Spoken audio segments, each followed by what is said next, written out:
Hey guys, it's me, Pinky C, the mental kid. It's a frustrating day today. I'm just kind of frustrated and ill. It seems like the computer's against me again, and I'm just ill. But I kind of wanted to touch on a subject that I've seen going around a lot, and that is mental care and getting mental care. I think a lot of people who either don't have mental problems or don't have an income problem have some misconceptions about what it's like for those of us with very low income to get help. Um, I'm a lucky girl in that I have loving people around me who are willing to give me a place to live and a place to stay. But this is not the house you see around me. It does not belong to me. And the reason I'm telling you that is because I want you to understand when I say low income, I mean low income. And the reason I want to talk about that specifically is because it is not, the system is not working. Okay?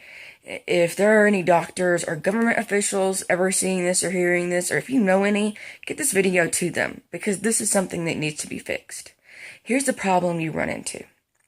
When you need to get, say, low-income Medicaid or any kind of financial aid such as that, you have a very limited amount of doctors you can go to. There are only certain doctors who will take that kind of insurance. Now, when you run into that problem, you run into many issues. One, are they close enough to you to even reach? Do you have the gas to get to these doctors? Another problem you run into is that a lot of doctors who take this kind of insurance will admit to you, flat to your face, that they took the job because it was an easy paycheck. They don't believe in mental illness. A lot of them are from different countries where they were brought up believing mental illness didn't even exist, and then they come over here, they get themselves a degree, and literally just become pill dispensers.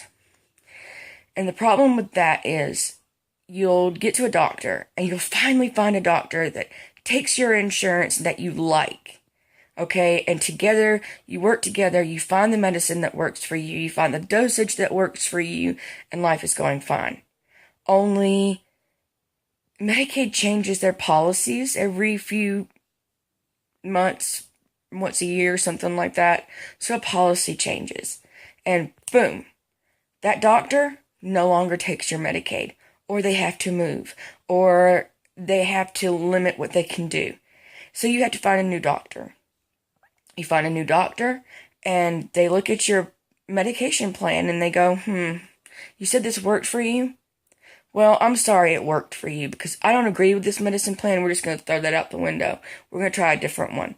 And you're thrown completely out of whack and you start all over again. So this is a major issue with trying to find help is if it's paid for, it's only paid for a certain amount of time, for a certain amount of medication, in a certain way to the point that doctors don't even want to deal with it anymore. They don't want to deal with you.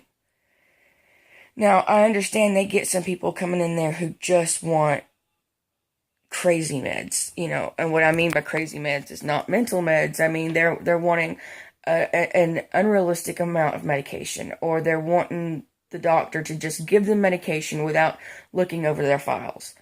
That's not okay. That doesn't help anybody. It's not going to help you. It's not going to help the doctor.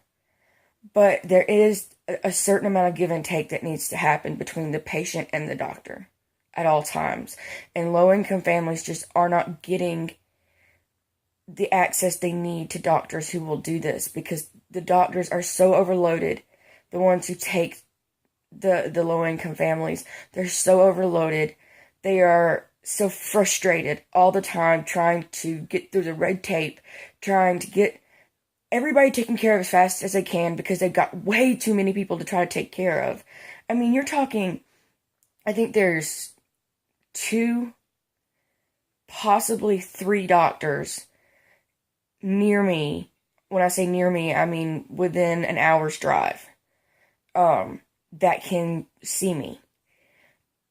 And you add in how many people they've got in the area, an hour's drive for me, that's an hour's drive from how many people?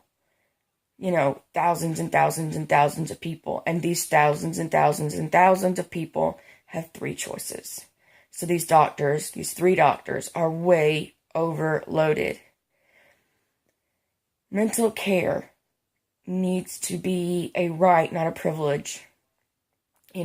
So many disasters could be prevented. So many suicides could be prevented.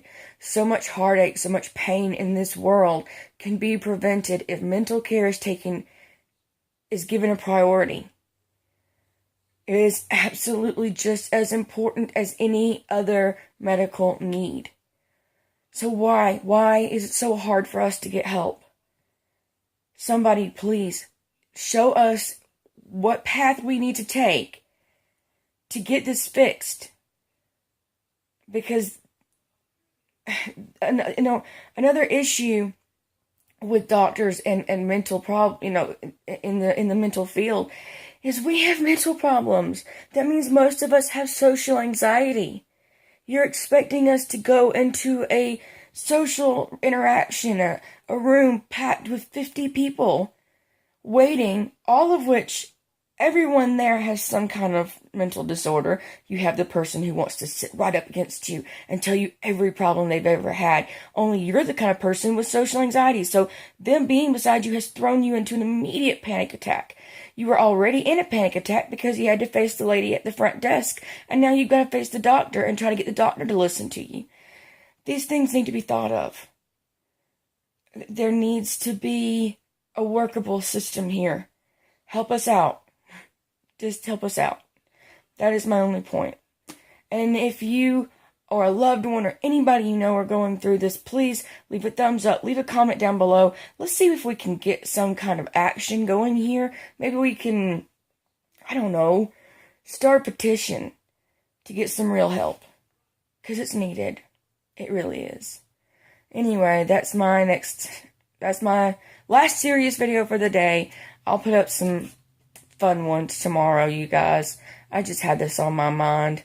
I've just been very frustrated with it. So I hope you liked it. If you did, like I said before, leave a like, leave a comment, subscribe with notifications on so you know when my next videos come up. And I'll see you in the next one, guys. Bye.